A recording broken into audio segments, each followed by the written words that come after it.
Back in August, my wife, Sarah, and I finally found a rental that wasn't a total ripoff. We'd been searching forever. Anyone who's looked for a decent apartment in a city knows how brutal it is. Either it's overpriced, in a shady neighborhood, or some ancient relic that should have been condemned years ago. But this place? It was weirdly perfect. A second-floor unit in a quiet, tree-lined neighborhood, with big bay windows and hardwood floors. The rent was way lower than it should have been, but when I asked the landlord, Mr. Gallagher, about it, he just shrugged and said, "Market's unpredictable." I should have questioned it more. We signed the lease and picked up the keys that same day. It smelled a little musty when we first walked in, like old books and dust, but nothing too bad. The walls were that dull, off-white shade landlords love, the kind that looks like it hasn't been repainted in years. But the weirdest part? The apartment was fully furnished. Not in a model home way, where everything's sterile and neatly arranged. No, this felt lived in. A couch with throw blankets draped over the arms, a wooden coffee table with visible water rings, a bookshelf stuffed with random paperbacks, some of them dog-eared like someone had been in the middle of reading them. When I called Gallagher, he sounded almost annoyed. "I told you, the place comes as is." "Right, but whose stuff is this?" "The last tenant left it." "You don't want it, get rid of it." There was a beat of silence before he added, "They're not coming back." Something about the way he said that made my stomach tighten. I didn't know why. Maybe it was the absolute certainty in his voice, like he wasn't just talking about someone who moved out. But I didn't press it. We needed a place, and this was the best deal we'd found. That first night, Sarah and I decided we'd go through the furniture in the morning and make a game plan for what to keep and what to toss. We ordered pizza, had a couple of beers, and crashed early. Moving is exhausting. Around 3 a.m., I woke up to the sound of something shifting. At first, I thought I was dreaming, but then I heard it again, a soft, deliberate scraping, like wood dragging against the floor. I rolled over, expecting Sarah to be up, but she was dead asleep. The room was dark, but the city lights outside cast long, eerie shadows across the walls. I held my breath, listening. The noise came from the living room. I sat up, my pulse hammering in my ears. I wasn't the kind of guy who jumped at every creak and groan in a new place, but this didn't feel like the house settling. It sounded intentional. Carefully, I slipped out of bed, grabbing my phone for light. The moment I stepped into the hallway, I felt it, a shift in the air. Like I'd walked into a room where someone had just been standing. The living room was empty. But something was different. The couch had moved. Not by a lot, but just enough that I noticed. It was angled slightly toward the window now, instead of facing the TV. The coffee table was closer to the left wall. The throw blankets were gone. I swallowed hard. My mind scrambled for a logical explanation. Maybe Sarah moved them before bed. Maybe I was misremembering. Maybe. A creak sounded behind me. I spun, my phone flashlight sweeping across the darkened kitchen. Nothing. But my gut was telling me I wasn't alone. I stood there for what felt like forever, my skin crawling. Eventually, I convinced myself I was being paranoid and went back to bed. The next morning, Sarah groggily walked into the living room, stopped, and frowned. "Did you move the furniture?" My stomach dropped. I told her what happened, and she gave me a look, half amused, half skeptical. "You probably just bumped into it last night," she said. "Or maybe it was already like that, and we just didn't notice." I wanted to believe her. I really did. But deep down, I knew what I'd seen. That was the first night. It only got worse from there. The next few days, I tried to convince myself that I was overreacting. Maybe I had moved the couch a little without realizing it. Maybe the exhaustion from moving in was messing with my memory. But then things started happening that I couldn't explain away. It was little things at first. Objects not being where we left them. A chair pulled away from the dining table when neither of us had used it. The bookshelf, which I distinctly remembered being packed tight with books, now had random gaps, as if someone had pulled a few out and set them down. The worst part? The smell. It started faint, almost unnoticeable, a musty, damp scent, like old fabric left in the rain. But every night, it got stronger. By the third night, it was unbearable. A thick, cloying stench, like something rotting just beneath the floorboards. Sarah hated it. "We need to call the landlord," she said, gagging as she lit another candle. "Maybe something died in the vents." I wasn't sure what freaked me out more, the smell itself, or the fact that it only seemed to get bad after dark. That night, we slept with the bedroom door closed. I pushed a dresser against it, not because I thought it would actually stop anything, but because I needed to feel like I was doing something. At 2:47 a.m., I woke up gasping. It felt like someone was standing right over me. The room was silent, but I swear to God, I could feel something. A cold, heavy presence pressing against my chest, like invisible hands pinning me down. My limbs wouldn't move. My throat felt sealed shut. In the dim light, I saw Sarah beside me, still fast asleep. But behind her, in the darkest corner of the room. No. I forced myself to blink. The shadow was gone. But my body felt ice cold. I stayed awake until morning, staring at the ceiling, too afraid to close my eyes. The next day, we found the note. It was tucked inside one of the kitchen cabinets, yellowed paper, the edges curling. The handwriting was messy, hurried, like someone had scribbled it down in a panic. "Do not move the furniture. It belongs to them." I felt something drop in my stomach. Sarah held it between her fingers, her face pale. "What the hell does this mean?" she asked. I didn't answer. Because deep down, I already knew. That night, we stayed up. We wanted to see what was happening. If someone was sneaking in. If it was just our imaginations. At exactly 3:12 a.m., we heard it. A soft dragging sound from the living room. Slow. Deliberate. Like wood scraping against the floor. Sarah grabbed my arm. Oh my God. I forced myself to move, my heartbeat slamming in my ears. We stepped into the hallway. The living room was dark, except for the dim orange glow from the streetlights outside. But the furniture. The furniture was moving. Not all at once. Not violently.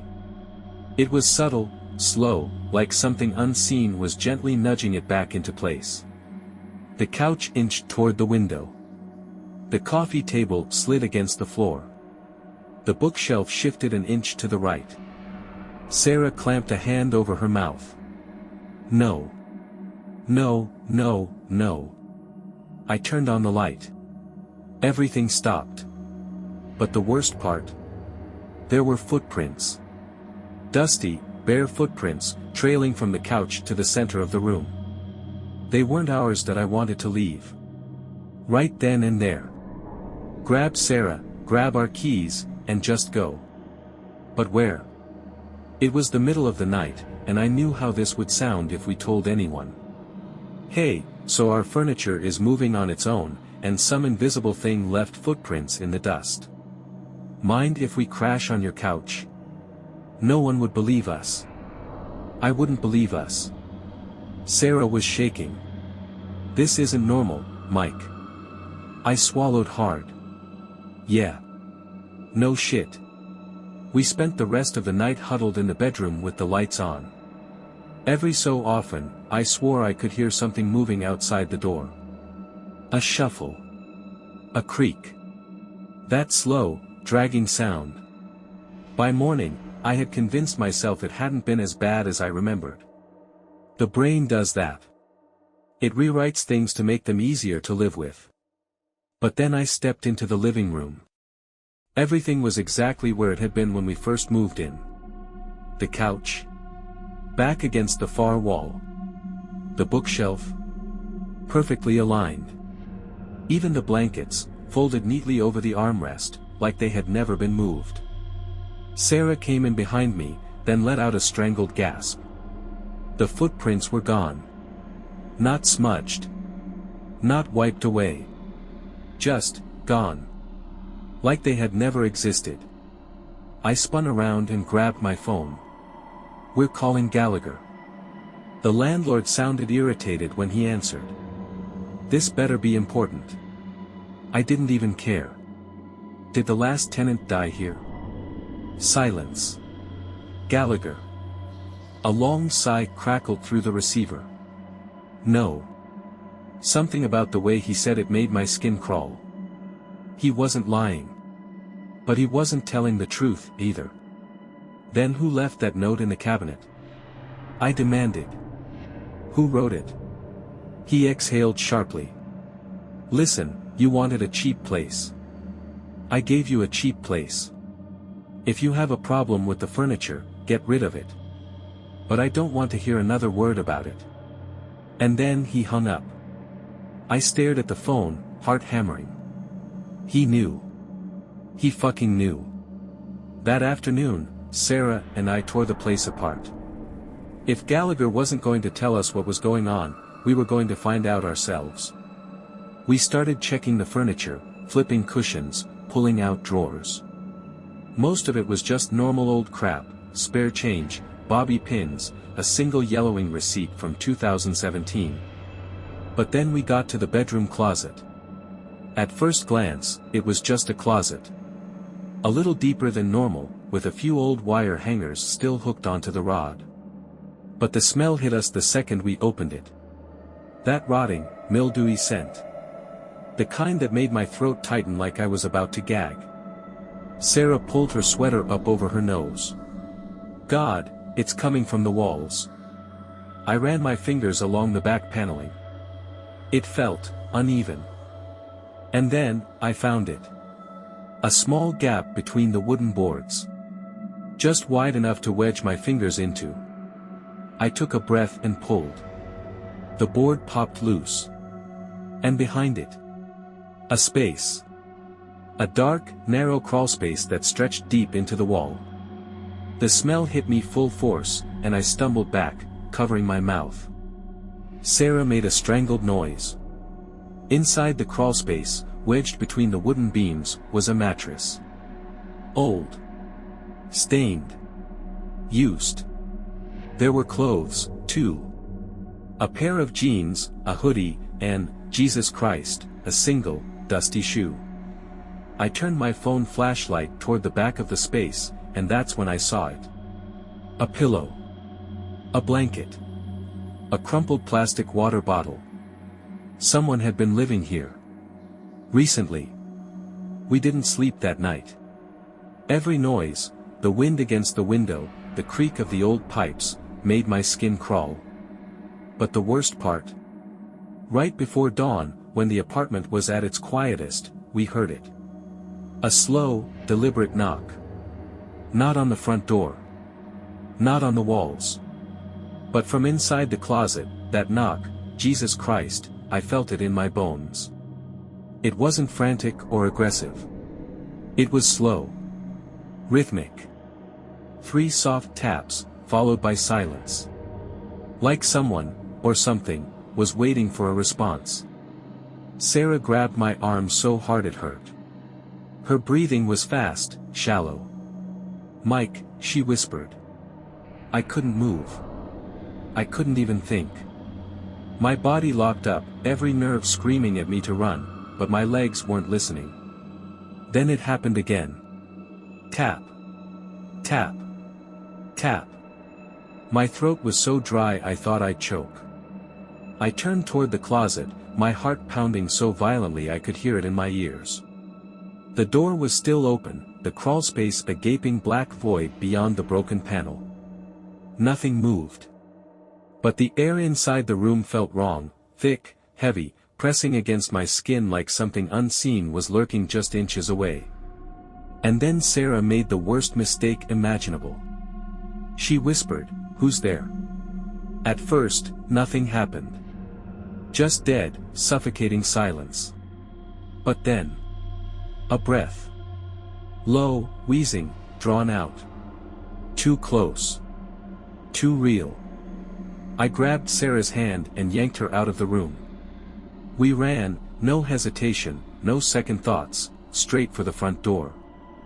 I fumbled with the locks, my fingers shaking so bad I could barely turn them. We burst into the hallway, panting. The apartment behind us was still. Silent. But I knew, in my gut, we weren't alone in there. We didn't go back inside for hours. Just sat in the hallway, backs against the opposite wall, staring at that closed door like it was a goddamn ticking bomb. When the sun finally rose, we forced ourselves back in. Part of me hoped we'd imagined it, that we'd find everything exactly how we left it. We didn't. The closet door was shut. The loose panel. Gone. The crawlspace. Sealed. Like it had never been there at all. I staggered back, shaking my head. No. No, no, no, that's Mike. Sarah's voice was barely a whisper. She was pointing at something. I turned, stomach twisting. On the bedroom wall, scratched into the paint with something sharp, were 4 words. "You shouldn't have looked." I felt something cold slide down my spine. The writing wasn't there last night. It wasn't there. Sarah clapped a hand over her mouth, eyes filling with tears. "We have to go." She was right. We should have packed our shit and left. But we didn't. Because that's when Gallagher came back. It was noon when we heard the knock at the door. A loud, angry knock. I opened it, and there he was, Mr. Gallagher, looking pissed. His wiry gray hair stuck up in every direction, and his stained button-up was half unbuttoned like he had thrown it on in a rush. He didn't even say hello. Just shoved past me into the apartment, looking around like he was searching for something. Sarah crossed her arms. "What the hell is going on, Gallagher?" He ignored her. Marched straight to the bedroom, yanked open the closet door.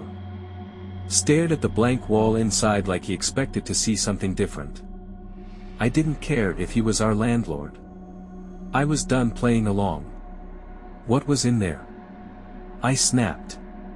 Who lived in that crawlspace? Gallagher turned, his expression a mix of fury and something else.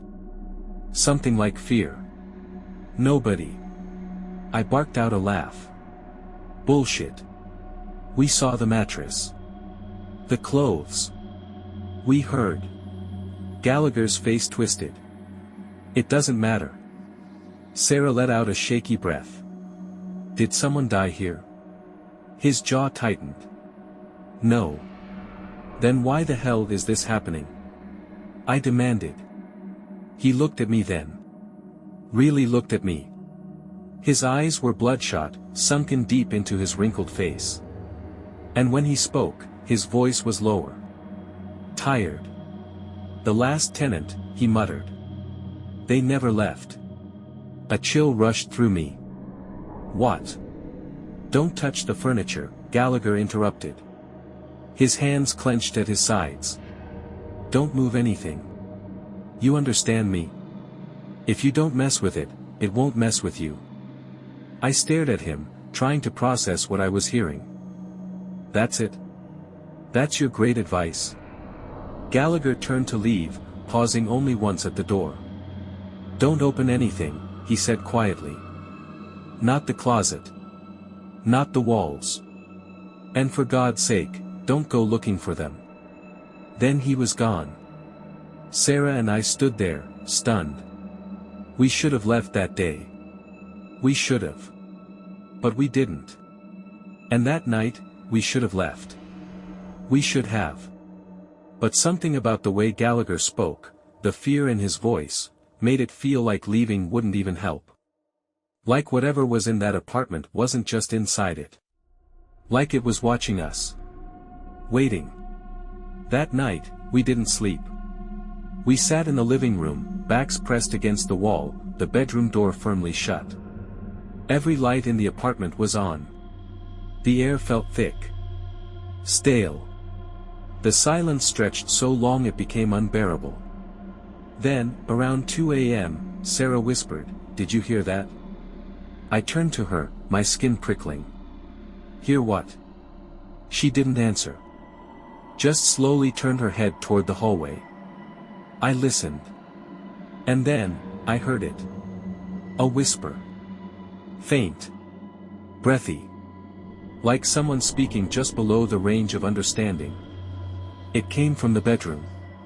Sarah clutched my arm, her nails digging into my skin.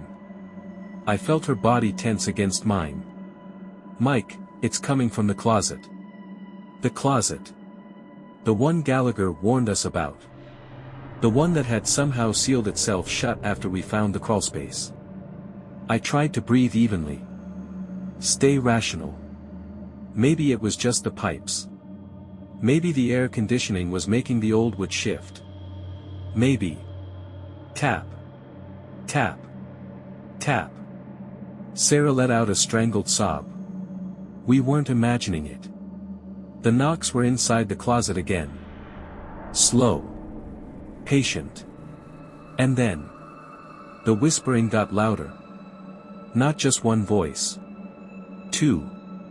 Muted, urgent voices hissing back and forth. Not words, not in any language I could understand, just fast, feverish murmuring, like a conversation happening in the dark.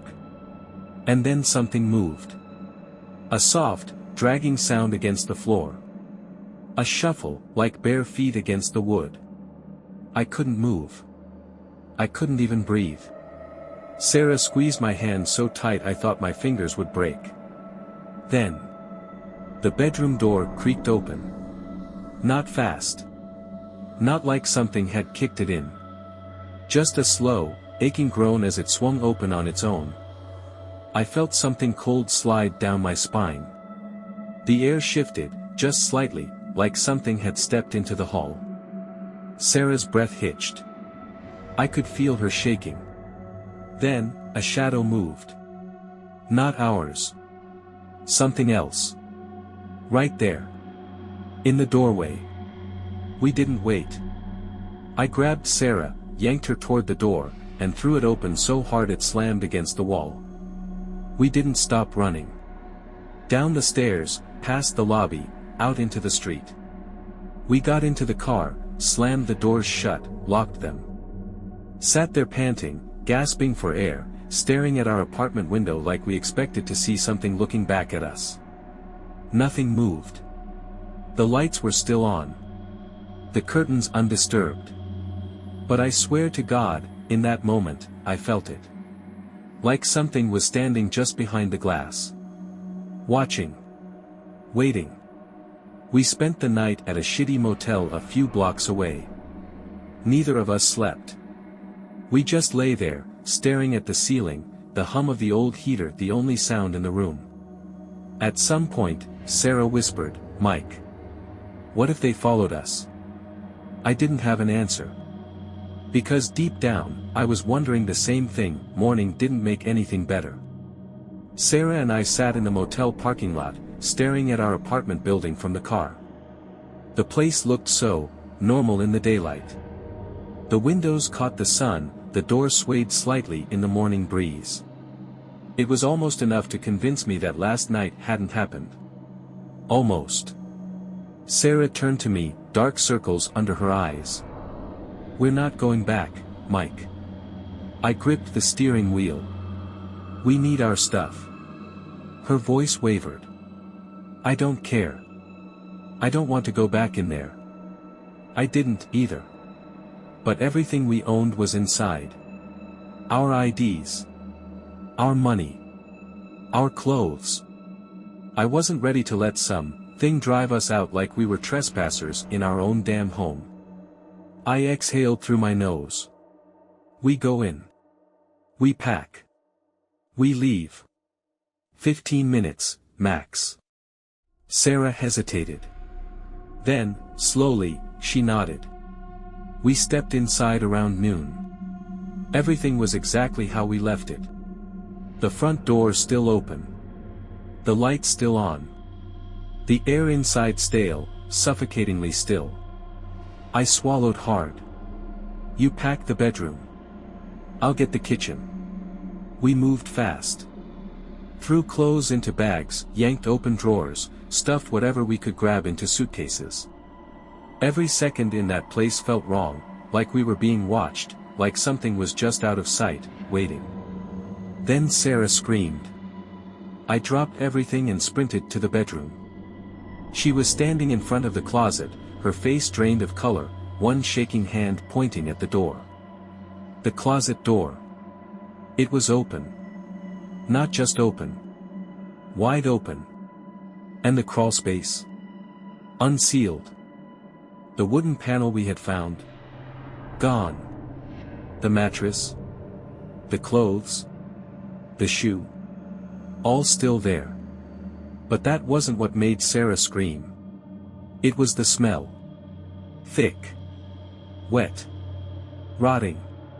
Something deep inside the crawlspace had gone bad. I covered my nose, my stomach twisting. Don't look, I said. Just, don't. But Sarah had already stepped forward. I grabbed her wrist, but it was too late. Her breath caught in her throat. I didn't want to. I didn't want to look. But I did. I followed her gaze, peered past the broken wooden beams, into the very back of the crawlspace. And I saw it. A face. Mummified, sunken skin stretched tight over bone. Mouth open in a silent scream. Teeth exposed, blackened with decay. Hair still clinging to the scalp in brittle, wispy patches. A body. Crammed deep into the wall. Sarah made a choked noise, stumbling back against the dresser. I staggered away, my mind refusing to accept what I was seeing. It had been there the whole time. Watching. Listening. Gallagher's voice echoed in my head. They never left. We didn't grab anything else. We ran. Down the hall, down the stairs, out the front door. Neither of us spoke until we were back in the car, the apartment shrinking in the rearview mirror. I turned to Sarah, my mouth dry. What the hell do we do?